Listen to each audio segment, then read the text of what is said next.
Merci, Monsieur le député maire, cher Jean-Pierre, Monsieur le président de la communauté d'agglomération Val-de-France, cher Didier, et cher ami Gida, conseillère départementale, Monsieur le consul, cher ami aussi, Monsieur Boukili, mesdames et messieurs, messieurs les conférenciers, excusez-moi.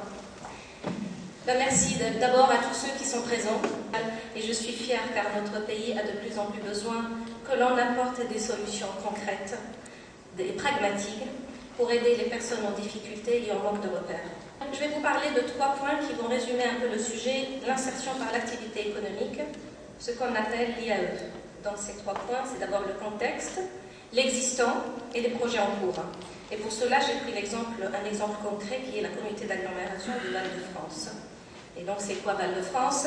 C'est d'abord une EPCI qui rassemble Sivig, Sarcelles, Villiers-le-Bel, Arnouville, Garges-les-Gonesse et depuis le 1er janvier 2014, Gonesse et Bonnet en France, et c'est soit à peu près 167 000 habitants. Ce territoire constitue la partie la plus urbanisée de l'est du département du Val d'Oise, au cœur de la plaine de France, et bénéficie d'une situation stratégique extraordinaire au croisement de 3 grands pôles du nord parisien, Roissy, Le Bourget et la plaine Saint-Denis. Notre communauté d'agglomération est définie comme l'un des principaux moteurs de développement urbain et économique de l'Île-de-France. En effet, de nombreux projets structurants de développement de ce territoire de manière déterminante, et j'ai pris comme un exemple qui est le triangle de Gonesse, parce que je suis une élue de Gonesse et je tiens beaucoup à Gonesse. Donc le triangle de Gonesse est un projet de grande envergure sur 250 hectares. C'est d'abord un quartier d'affaires à proximité de la gare du Grand Paris Express, et c'est aussi le projet Europa City qui est un projet moteur d'investissement privé qui prévoit plus de 2 milliards d'investissements. Et l'ambition donc de ce projet est de contribuer au développement économique, social et urbain du nord-est francilien.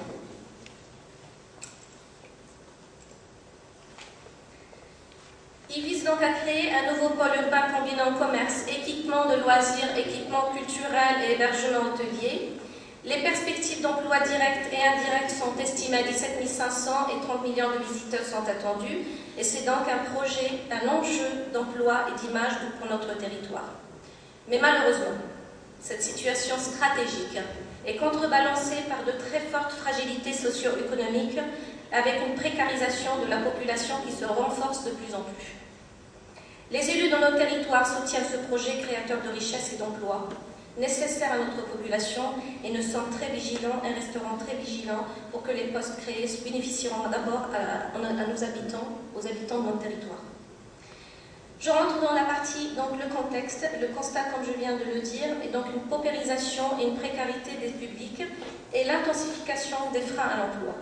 C'est aussi la difficulté d'accès des publics du territoire à la formation qualifiante et aux postes qualifiés. Nos objectifs donc sont de renforcer les actions visant donc la levée des freins à l'emploi, exemple la mobilité, le savoir-être. Je parle de mobilité parce qu'à Roissy, il y a 90 000 emplois qui sont juste à côté, mais qui ne profitent pas ou qui profitent peu à notre population pour un problème justement d'infrastructure et de transport. Nous voulons aussi renforcer les actions préqualifiantes et linguistiques, favoriser l'élargissement des choix professionnels. Le constat aussi, c'est la raréfaction de l'offre de l'emploi et de l'inadéquation entre l'offre proposée et les profils des publics.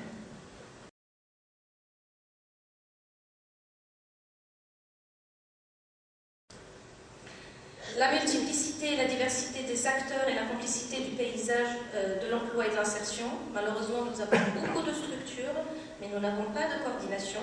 Un contexte aussi de diminution des moyens. Notre objectif aussi, c'est d'optimiser la connaissance et la lisibilité de l'offre de services des partenaires et des offres d'emploi du territoire. Je prends l'exemple cette fois-ci de Val-de-France, où nous avons créé donc une application mobile qui s'appelle Tag Emploi pour promouvoir l'emploi local dans notre territoire.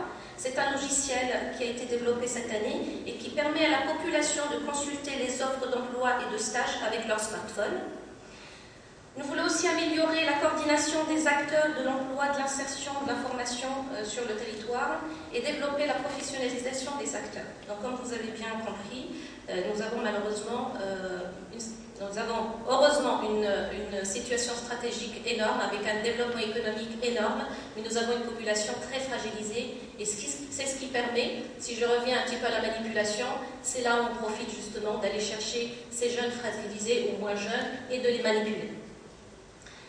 Je voulais aussi vous parler en matière de développement économique et insister sur, tout à l'heure je viens de parler du triangle, je vous ai parlé du triangle de Gonesse, mais à Gonesse nous avons aussi de très belles entreprises avec de fortes valeurs ajoutées. Je prends l'exemple de Manutan, GL Evans, General Motors, Magnum, et dans l'ensemble de Val-de-France, nous avons aussi 10 667 entreprises avec une dynamique de tissu économique très positif, plus de 21% de croissance pour la période 2010-2014.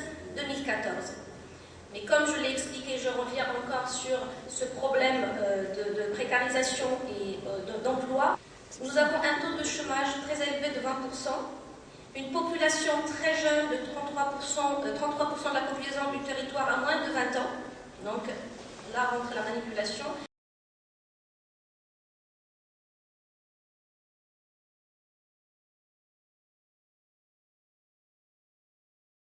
Contre 26% en moyenne en Île-de-France. Une forte concentration de familles nombreuses et de familles monoparentales.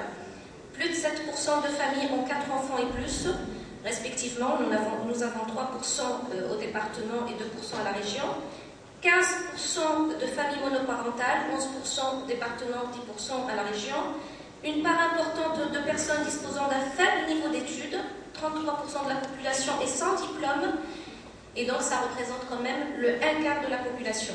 Une forte concentration des allocataires du RSA, 25% de bénéficiaires du RSA, contre 17% au niveau départemental et 18% au niveau régional. Un territoire confronté à la précarité, comme je l'ai dit tout à l'heure, 1/4 des ménages habitant le territoire de Val-de-France vit sous le seuil de pauvreté. Je rentre dans le vif du sujet. L'insertion par l'activité économique. Elle permet alors à des personnes sans emploi, rencontrant des difficultés sociales et professionnelles particulières, de bénéficier de contrats de travail en vue de faciliter leur insertion professionnelle.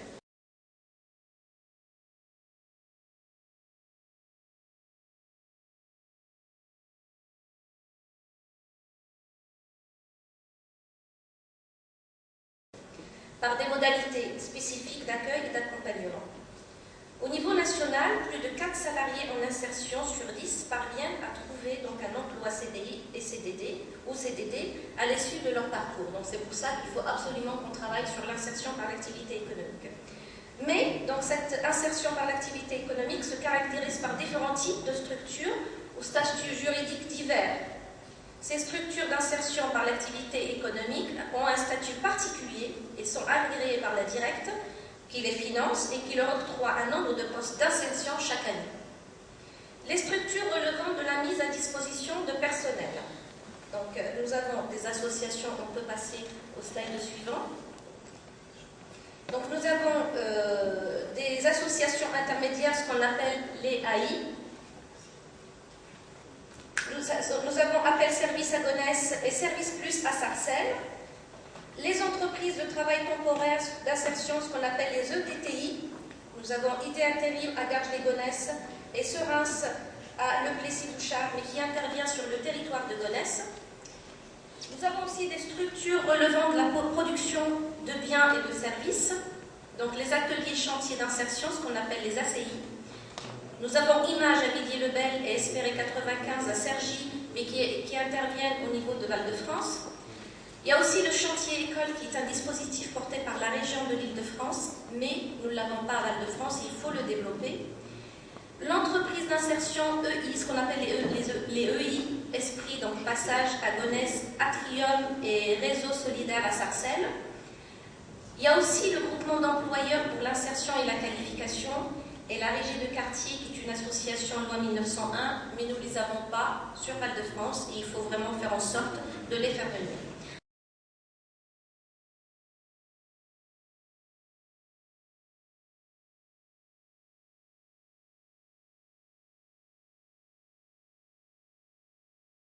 Donc le constat est que nous avons peu de structures d'insertion par l'activité économique à ce jour sur le territoire de Val-de-France au regard des besoins du public et peu de diversité dans les actes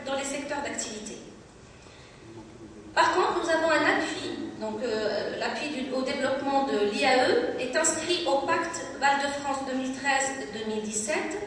Le pacte, c'est un contrat entre la région, le département et Val-de-France pour soutenir les actions en faveur de l'emploi et du développement économique, donc l'emploi et l'insertion. Et donc, il permet de travailler sur des conditions d'émergence et d'implantation de projets liés à l'IAE sur le territoire, attirer les porteurs de projets dans le secteur de l'IAE et mettre à disposition des supports d'activité. Sensibiliser les acteurs, comme les entreprises, les acteurs d'emploi, à justement cette insertion par l'activité économique. Nous avons donc inscrit plutôt des clauses d'insertion dans l'ensemble des marchés en rue et hors en rue. C'est le slide suivant. En rue, ça veut dire Agence nationale de rénovation urbaine. Et donc les clauses d'insertion ont été instaurées en 2003 par la loi Borloo, loi d'orientation et de programmation pour la ville et la rénovation urbaine. Ces programmes de renouvellement urbain qui se tiennent sur le territoire de Val-de-France impliquent la mise en œuvre de chartes locales d'insertion qui prévoient de réserver au minimum 5% des heures de travail générées par les travaux à des personnes résidant dans les quartiers prioritaires. C'est ainsi 10% des embauches sont réalisées dans le cadre de la gestion urbaine de proximité. La finalité est donc que cette clause d'insertion constitue une étape dans les parcours d'insertion. Elle est une opportunité d'emploi immédiat, sans condition pour les publics les plus éloignés, et elle permet également l'accès à la formation des publics. Notamment, donc, quand ils rentrent en insertion, il y a le contrat de professionnalisation, ils ont des formations sur les gestes de posture au niveau de la sécurité de travail, les habilitations électriques, donc ils profitent quand même de quelques formations. Les personnes cibles, ce sont donc des personnes vivant en quartier prioritaire de la politique de la ville, et demandeurs d'emploi de longue durée, travailleurs handicapés, bénéficiaires des minima sociaux, jeunes avec un bas niveau de qualification, bénéficiaires de PLI, rencontrant des difficultés particulières d'insertion. Je voulais vous rappeler quelques chiffres qui sont du bilan du 31 décembre 2014. 834 personnes ont bénéficié d'un emploi depuis le démarrage de ce dispositif en 2007. 97% des objectifs d'heures à réaliser ont été atteints. 95% d'hommes, 5% de femmes. Les bénéficiaires ont majoritairement entre 18 et 45 ans, donc ils sont demandeurs d'emploi de longue durée. Aux jeunes non qualifiés, 80% des bénéficiaires sont des habitants du territoire de Val-de-France. 42% embauche directe, CDI, CDD, contrat de professionnalisation, 50% de métiers d'intérim et 5% de sous-traitance. Les entreprises recrutent majoritairement des manœuvres sans qualification. Les postes qualifiés sont malheureusement rares et difficiles à pourvoir pour nos publics. Tout à l'heure, j'ai parlé de 95% d'hommes et 5% de femmes. C'est tout simplement parce que les clauses d'insertion concernent essentiellement le secteur du bâtiment. Et malheureusement, pour les femmes, il s'agit encore une fois de plus de ménage et de nettoyage. Et oui, on revient au slide. Donc là, c'est un petit slide qui vous explique un peu l'évolution du public qui est vraiment le plus éloigné et le plus proche de l'emploi. Voie 95, c'est une association qui anime le réseau des structures d'insertion par l'activité économique du Val d'Oise. Et donc, on voit que les structures de l'insertion par l'activité économique répondent aux besoins des différents types de publics. Donc, on voit par exemple d'abord les ateliers des chantiers d'insertion et les associations intermédiaires. Ils profitent plutôt au public le plus éloigné. La régie de quartier, c'est au milieu, et puis les entreprises de travail temporaire d'insertion, entreprises d'insertion, ça veut dire c'est pour la population la plus proche de l'emploi. Et maintenant, je vais vous parler rapidement des projets en cours. Le premier projet en cours, donc pour valoriser et pour promouvoir cette insertion, d'abord la promotion de l'économie sociale et solidaire inscrite dans le pacte.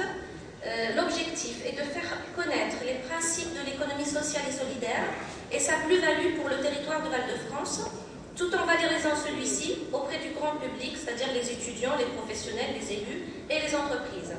Faire naître des vocations et l'émergence de nouveaux projets, mettre en avant des pratiques économiques et solidaires, permettre à l'économie sociale et solidaire de toucher les non-initiés et construire un programme de formation professionnelle. Notre deuxième projet qui concerne donc une étude de faisabilité pour une ressourcerie sur le territoire de Cégidurs. C'est quoi le Cégidurs? C'est le syndicat mixte pour la gestion et l'incinération des déchets urbains de la région de Sarcelles. Donc les ressources nourrices sont des centres de réemploi des déchets qui seront mis en vente après de remise en état éventuelle. Elles permettent de professionnaliser des salariés en insertion, agir pour l'environnement, proposer une offre de service à ce jour inexistante sur le territoire, par exemple faire du débarrassage porte-à-porte chez les habitants, vendre à bas coût des biens valorisés au profit des plus démunis. Et donc, portée par le CIDUR, cette étude, normalement en cours, a pour objectif de voir aboutir le projet en 2018. Le troisième projet, c'est le développement des repères cafés, les métiers de la réparation présentés à travers une animation innovante. Cet événement revêt donc une dimension primordiale de la société de consommation en répondant à l'enjeu de la lutte contre l'obsolescence programmée de façon pédagogique, tant en participant à l'élargissement des choix professionnels par la découverte de nouveaux métiers. Donc c'est quoi? Les habitants apportent de petits objets à réparer et donc des artisans bénévoles ainsi que des bricoleurs passionnés leur transmettent leur savoir-faire. Parallèlement est mise à la disposition du public de la documentation de différents métiers, de la mécanique à la réparation de cycles, c'est-à-dire des deux roues, en passant par la couture ou l'informatique notamment. 2 événements ont eu lieu en 2014 et 3 sont programmés en 2015, chacun précédé d'une semaine de découverte des métiers de la réparation et donc en réflexion la mise en place d'ateliers récurrents dans les maisons de quartier par exemple ou dans les centres socioculturels.